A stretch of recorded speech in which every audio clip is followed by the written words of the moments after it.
If you love fresh salads, you might think growing greens is super simple, right? You just plant, water, and harvest. But if you've ever had wilted lettuce or spinach that's gone to seed, then you know it's not quite as easy as you think it is. If you're a salad lover, you actually need a different way to plan your garden. A way that allows you to get fresh greens and fresh salad ingredients all season long, not all at once. And today I'm here to show you how to do just that. Now I can hear my fans kicking on in my greenhouse for my geothermal system. It's gonna get hard for us to hear each other, so let's move on into the house. I'll see you when you get there. Oh, it sounds better already. Hi, I'm Randall, and if you're new, welcome to My Clever Garden. If you want to pull fresh salads from your own garden, stick around because I'm going to share with you the 3 biggest mistakes and the system that I developed for making sure that I have fresh salad greens and other ingredients from spring through the fall and sometimes even year-round. If you hang out until the end of the video, I'm going to share with you a free salad greens garden planning guide that you can download. Many people plant their salad greens just like they plant their tomatoes. They plant them all at once and then they mature all at the same time. And then you have tons and tons of salad, and then when it's all done, you don't have any salad. And then what do, right? So it doesn't work very well. Easy mistake to fix though. Simply plant portions of what you're going to eat over several months staggered. It's called succession planting. So every 2 weeks, plant about what you think you're going to eat in 2 weeks for your salads. And then that way you'll always have fresh, juicy, sweet greens like you can't get at the store from your very own garden. When I first started gardening, I looked and saw everybody planting in these single rows, and I thought that that's how it's done. But particularly if you're a salad lover, and like me, you don't have tons and tons of space, you'll want to use some type of dense planting technique. My favorite is square foot gardening. And you plant many little lettuces in 1 square foot. There's charts that you can look up online. It tells you how many of each plant to plant in a square foot. And what happens is that densely packing them in not only gets you more food, maximizing your space, but it also shades out a lot of weeds, sometimes all of the weeds. It also holds moisture in and can create a micro environment where it keeps it a little bit cooler. And maybe as it gets hotter, it means that your salad greens don't go to seed or bolt as soon. So easy to do, just takes a little bit of special planning, and it is really worth it. Most of what you see here in this tray are salad greens. I've got kale, cilantro, parsley, arugula.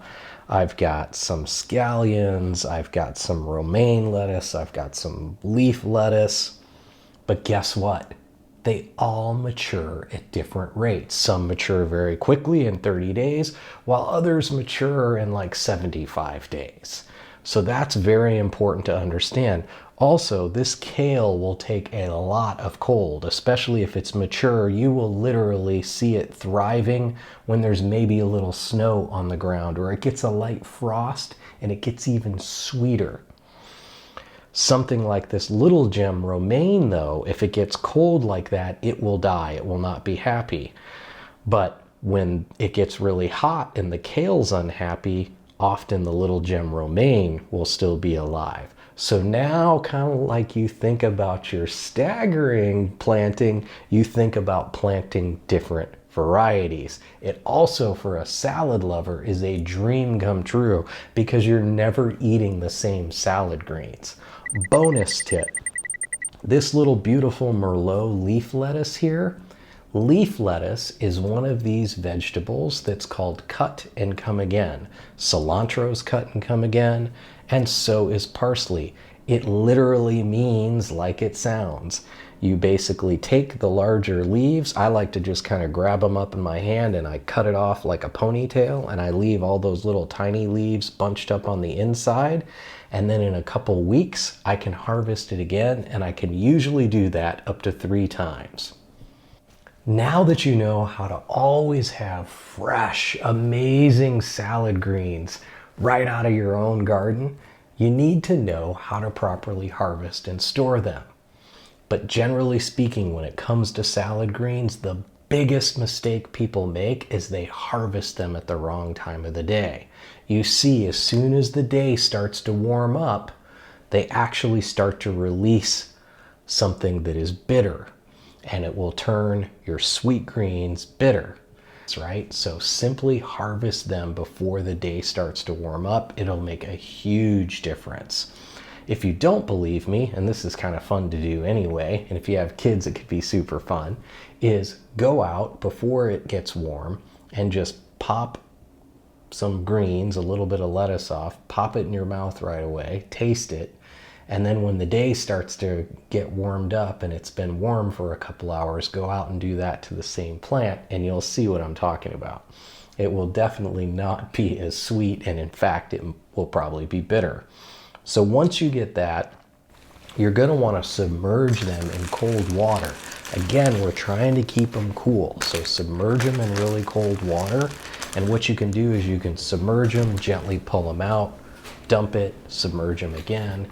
You can do that usually 3 times, and any little bugs or anything will come off of it, and it's a really gentle way to do that. We use 3 big buckets when we've got a lot to harvest, and that's how we wash it, and we move it from cold bucket to cold bucket.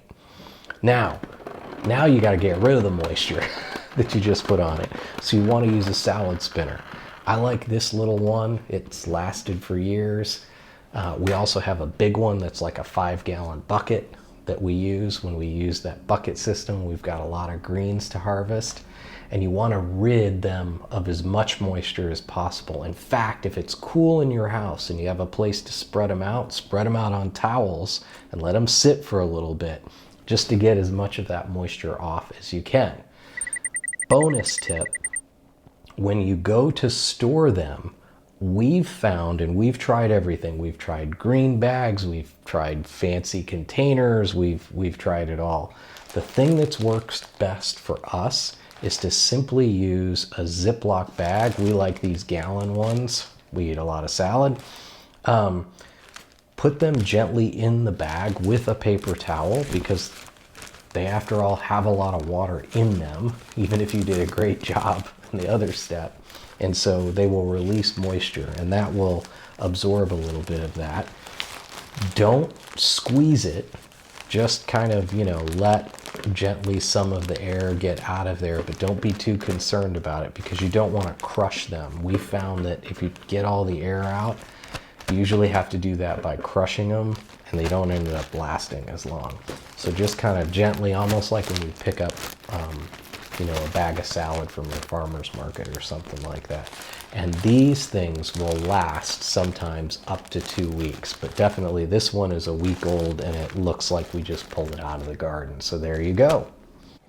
Now that you know how to plan the ultimate salad garden, imagine having an endless supply of sweet, succulent greens. To make that even easier, in addition to this video, I've put together a salad garden planning guide. It's free. Just go look down in the description of this video and scroll all the way down and you'll see a link down there, and that is from me to you. What I'd love to hear from you, if you have had any success or failures with salad greens.